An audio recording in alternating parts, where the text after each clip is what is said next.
ಎಲ್ಲರಿಗೂ ನಮಸ್ಕಾರ. Welcome back to my channel. ಯಾರೆಲ್ಲ ನನ್ನ ಚಾನಲನ್ನು ಸಬ್ಸ್ಕ್ರೈಬ್ ಮಾಡ್ಕೊಂಡಿಲ್ವೋ ದಯವಿಟ್ಟು ಸಬ್ಸ್ಕ್ರೈಬ್ ಮಾಡಿ.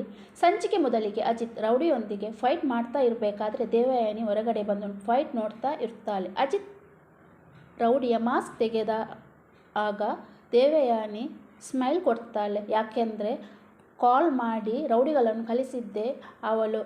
ಇನ್ನೊಂದು ಕಡೆ ರೌಡಿ ಭೂಮಿಯನ್ನು ಕೊಲ್ಲಲು ಚಾಕಿ ಇಟ್ಕೊಂಡು ಬರುವುದನ್ನು ದೇವಯಾನಿ ನೋಡಿ ನಾಟಕೀಯವಾಗಿ ಭೂಮಿಯನ್ನು ಕಾಪಾಡಲು ಹೋಗ್ತಾಳೆ. ನಂತರ ಇನ್ನೇನು ರೌಡಿ ಚಾಕ್ನಿಂದ ಭೂಮಿಗೆ ಚುಚ್ಚುವಷ್ಟರಲ್ಲಿ ದೇವಯಾನಿ ಅಡ್ಡ ಬಂದು ಅವಳ ಹೊಟ್ಟೆಗೆ ತಾಗುವಂತೆ ಆಗುತ್ತದೆ.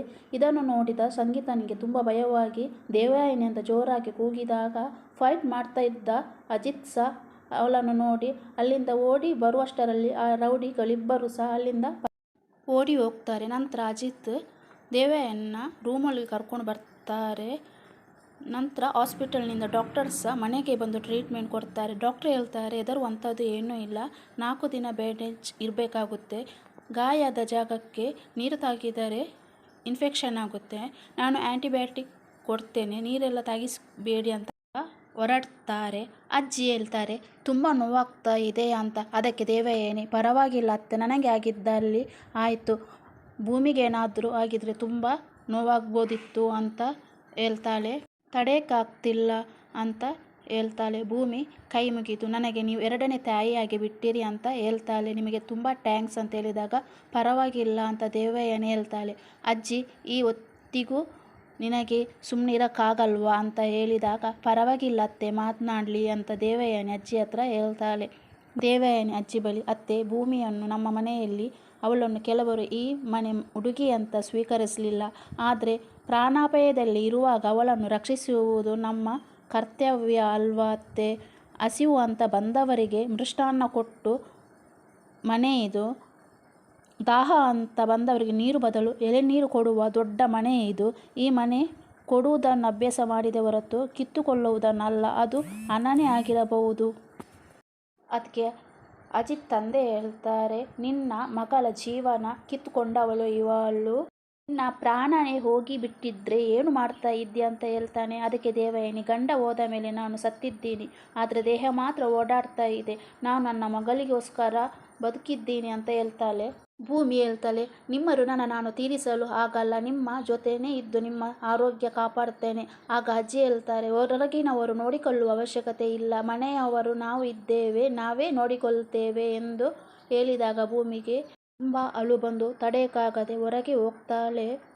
ಶ್ರಾವಣಿ ದೇವಯಾನಿ ಹತ್ತಿರ ಬೇಸರದಿಂದ ಹೇಳ್ತಾನೆ, ಯಾವ ತಪ್ಪು ಇಲ್ಲದಿದ್ದರೂ ನೀನು ಜೀವಾವಧಿ ಶಿಕ್ಷೆ ಮಾಡುವಾಗೆ ಮಾಡಿಬಿಟ್ಟೆ, ನಾನು ಕೇವಲ ಕ್ಷಮೆ ಕೇಳುವುದರಲ್ಲಿ ಅರ್ಥವಿಲ್ಲ, ನೀನು ಶ್ರಮಿಸುವುದರಿಂದ ಏನೂ ಪ್ರಯೋಜನವಿಲ್ಲ, ಒಂದು ಪ್ರಾಣಕ್ಕೆ ಬೆಲೆ ಇದೆ ಅನ್ನೋದನ್ನು ನೀನು ಇವತ್ತು ನಿರೂಪಿಸಿ ಬಿಟ್ಟೆ, ಕೈ ಮುಗಿದು ಅಲ್ಲಿಂದ ಹೊರಡ್ತಾನೆ.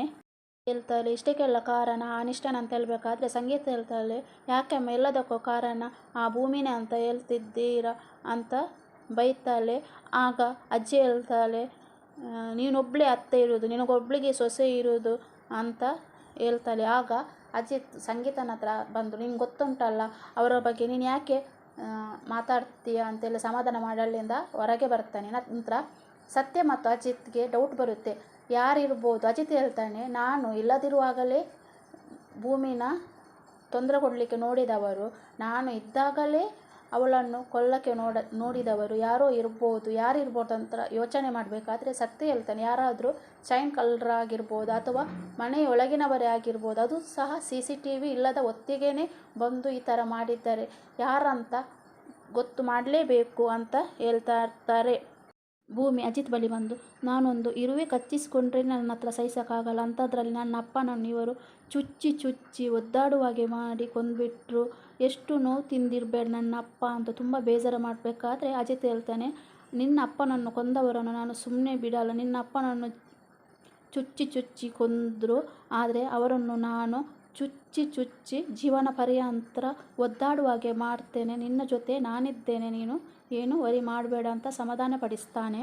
ಅವರು ಯಾರೇ ಆಗಿರಲಿ ಅವರನ್ನು ಮಾತ್ರ ನಾನು ಬಿಡುವ ಮಾತೇ ಇಲ್ಲ ಅಂತ ಹೇಳ್ತಾನೆ.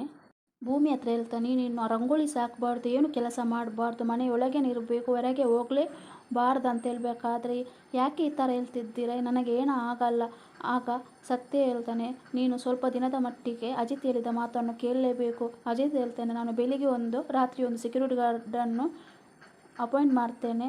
ಯಾರು ಏನು ಮಾಡಲು ಬರ್ತಾರೆ ನನಗೆ ತಿಳಿಲೇಬೇಕು ಅಂತ ಹೇಳಿದಾಗ ಆಯ್ತಂತ ಒಪ್ಕೊಳ್ತಾಳೆ. ನಂತರ ಮನೆಯ ಹಾಲಲ್ಲಿ ಎಲ್ಲರೂ ಭೂಮಿ ಮತ್ತು ಅಜಿತ್ನನ್ನು ಕಾಯ್ತಿರ್ತಾರೆ. ಬಂದ ನಂತರ ಹೇಳ್ತಾರೆ, ನಾವು ಮೊದಲು ಭೂಮಿ ಟೀ ಅಂಗಡಿಗೆ ಹೋಗ್ತೇನಂತ ಹೇಳಿದಾಗ ನಾವು ಅವಳನ್ನು ಬಿಡಲಿಲ್ಲ. ಆದರೆ ಈಗ ಹೇಳ್ತಿದ್ದೇವೆ ಅವಳನ್ನು ಟೀ ಮಾರಲು ಅಂಗಡಿಗೆ ಕಳಿಸಿಬಿಡು ಅಂತ ಹೇಳಬೇಕಾದ್ರೆ ಅಜಿತ್ ಒಪ್ಪುವುದಿಲ್ಲ. ಯಾಕೆಂದರೆ ಅವಳಿಗೆ ತುಂಬ ಪ್ರಾಣಾಪಾಯ ಇದೆ ಅಂತ ಹೇಳಿದಾಗ, ಎಷ್ಟಾದರೂ ನೀನು ಪೊಲೀಸ್ ಅಲ್ವಾ, ನಿನ್ನ ಅಂಗಡಿ ಪಕ್ಕನೇ ಅಲ್ವಾ ಇರುವುದು, ಅವಳು ಅಲ್ಲಿಗೇ ಹೋಗಲಿ, ಕಾಪಾಡಲಿಕ್ಕೆ ನೀನಿದ್ದೀಯಲ್ವಾ ಅಂತ ಹೇಳ್ತಾರೆ.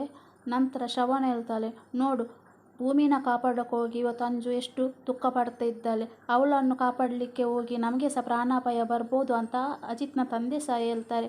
ಇವರ ಮಾತುಗಳನ್ನು ಕೇಳಿ ನೋವು ಪಟ್ಟ ಭೂಮಿ, ಆಯಿತು ಯಾರು ಏನು ಅಂದ್ಕೊಳ್ಬೇಡಿ, ನಾನು ನಾಳೆಯಿಂದ ಅಂಗಡಿಗೆ ಹೋಗ್ತೇನೆ ಅಂತ ಹೇಳಿದಾಗ ಅಜಿತ್ ಬೇಡ ಭೂಮಿ ಅಂತ ಹೇಳಬೇಕಾದ್ರೆ, ಸಾಹೇಬ್ರೆ ನೀವು ಸುಮ್ಮನೆ ಇರಿ, ನೀವು ಇರಬೇಕಾದ್ರೆ ನನಗೆ ಯಾಕೆ ಟೆನ್ಷನ್ ಅಂತ ಹೇಳಿ ಅಲ್ಲಿಂದ ರೂಮ್ನೊಳಗೆ ಬರ್ತಾಳೆ. ಹಿಂದೆ ಕನ್ವಿನ್ಸ್ ಮಾಡಲಿಕ್ಕೆ ಅಂತ ಬಂದ ಅಜಿತ್ ಬೈತಾನೆ, ಯಾಕೆ ಭೂಮಿ ನಿನಗೆ ಅರ್ಥ ಆಗಲಿಲ್ವಾ, ನಿನಗೆ ಎಷ್ಟೊಂದು ಪ್ರಾಣಾಪಾಯವಿದೆ, ನೀನು ಹೊರಗೆ ಹೋಗಬಾರ್ದು ಅಂತ ನಾನು ಹೇಳಿದ್ದನಲ್ಲ ಅಂತ ಹೇಳಬೇಕಾದ್ರೆ, ನಾನು ಏನಾದರೂ ಹೋದರೆ ಒಂದೇ ಸಲ ಅಲ್ಲ ಹೋಗುವುದು, ಹೋಗಲಿ ಬಿಟ್ಟು ಬಿಡಿ ಅಂತ ಹೇಳಬೇಕಾದ್ರೆ ಅಜಿತ್ ಹೇಳ್ತಾನೆ, ಯಾಕೆ ನೀನು ಇವತ್ತು ಈ ಥರ ಮಾತಾಡ್ತಾ ಇದ್ದೀಯಾ ಅಂತ ಪ್ರಶ್ನಿಸುತ್ತಾನೆ. ಸ್ವಾಭಿಮಾನ ಅನ್ನೋದು ದಿನ ಕಳೆದೋಗುತ್ತೆ, ಆದರೆ ಪ್ರಾಣ ಒಂದೇ ಸಲ ಅಲ್ವಾ ಹೋಗುವುದು. ಯಾರಿಗೂ ಬೇಡವಾದ ಬದುಕು ಬದುಕೇ ಅಲ್ಲ, ಯಾರಿಗೂ ಬೇಡವಾದವಳು. ಗೌರವ ಇಲ್ಲದ ಕಡೆ ಚಪ್ಪಲಿನೂ ಬಿಡಬೇಡ ಅಂತ ಹೇಳ್ತಾರೆ. ನಾನು 12 ತಿಂಗಳು 365 ದಿನ ಮೀಸಲಾಗಿ ಇಲ್ಲೇ ಇರಬೇಕಂತ ಮೀಸಲಾಗಿಟ್ಟಿದ್ದೀನಿ. ಅವರು ಕೇಳುವುದು, ಅವರ ಆಸೆ ಪಟ್ಟಾಗೆ ನಡೆದುಕೊಳ್ಳುವುದು, ಅದೇ ತಾನೇ ನನ್ನ ಕರ್ತವ್ಯ ಅಂತ ಅಜಿತ್ನ ಹತ್ರ ಕೇಳಿದಾಗ ಅಜಿತ್ ಹೇಳ್ತಾನೆ, ನೀನು ನಂಬಿ ಬಂದಿರುವುದು ನನ್ನನ್ನು, ನೀನು ನಾನು ಹೇಳಿದಾಗೆ ಕೇಳಬೇಕು. ಭೂಮಿ ಹೇಳ್ತಾಳೆ, ಸುಲಭವಲ್ಲ ಸಾಹೇಬ್ರೆ, ನೀವು ಇಬ್ಬರು ಇರುವುದಲ್ಲ, ಈ ಮನೆಯಲ್ಲಿ ಹಿರಿಯರಿದ್ದಾರೆ, ಅನುಭವಿಸ್ತರಿದ್ದಾರೆ, ಅಧಿಕಾರ ಮಾಡುವವರಿದ್ದಾರೆ. ಇನ್ನು 11 ತಿಂಗಳು ನಿಮ್ಮ ಹೆಂಡತಿಯಾಗಿ ಇರಬೇಕಾದದ್ದು ಎಷ್ಟು ಸತ್ಯವೋ ಅದೇ ರೀತಿ ಈ ಮನೆಯವರು ಹೇಳಿದ ಮಾತನ್ನು ಪಾಲಿಸಬೇಕಾದದ್ದು ಸಹ ಅಷ್ಟೇ ಸತ್ಯ. ಅವರಿಗೆ ಸಾವು ಬರಲ್ವಾ ಅಥವಾ ಹೊರಗಡೆ ಹೋದಂತ್ರ ಸಾವು ಬಂದವರೇ ಇಲ್ವಾ ಅಂತ ಹೇಳ್ತಾಳೆ. ಕೊಟ್ಟ ಭಗವಂತನೇ ನನ್ನನ್ನು ಕಾಪಾಡ್ತಾನೆ, ಯಾರಿಂದಲೂ ಏನು ಮಾಡಲು ಸಾಧ್ಯವಿಲ್ಲ ಅಂತ ಹೇಳಬೇಕಾದ್ರೆ ಅಜಿತ್ ಬಂದು ಹೇಳ್ತಾನೆ, ನಿನ್ನನ್ನು ಕಾಪಾಡಬೇಕಾದದ್ದು ನನ್ನ ಕರ್ತವ್ಯ. ನೀನು 12 ತಿಂಗಳು ನನ್ನ ಹೆಂಡತಿಯಾಗಿ, ನಂತರ ನಿನ್ನನ್ನು ನಾನು ಪೊಲೀಸ್ ಆಗಿ ಕಾಪಾಡ್ತೇನೆ ಅಂತ ಹೇಳಿದಾಗ, ಹಾಗಾದರೆ ನನಗೆ ಭಯ ಹಾಕಿ ನೀವು ಇರಬೇಕಾದ್ರೆ ನನ್ನನ್ನು ಕಾಪಾಡಲು ಏನು ಟೆನ್ಷನ್ ಮಾಡಬೇಡಿ, ನಾನು ನಾಳೆಯಿಂದ ಟೀ ಅಂಗಡಿಗೆ ಬರ್ತೇನೆ ಅಂತ ನಾನು ತಾನೆ. ಅಜಿತ್ ತುಂಬ ಎಮೋಷ್ನಲ್ ಆಗ್ತಾನೆ. ಇವತ್ತಿಗೆ ಈ ಸಂಚಿಕೆ ಮುಕ್ತಾಯವಾಗಿದೆ. ಯಾರೆಲ್ಲ ನನ್ನ ಚಾನಲನ್ನು ಸಬ್ಸ್ಕ್ರೈಬ್ ಮಾಡ್ಕೊಂಡಿಲ್ವೋ ದಯವಿಟ್ಟು ಸಬ್ಸ್ಕ್ರೈಬ್ ಮಾಡಿ.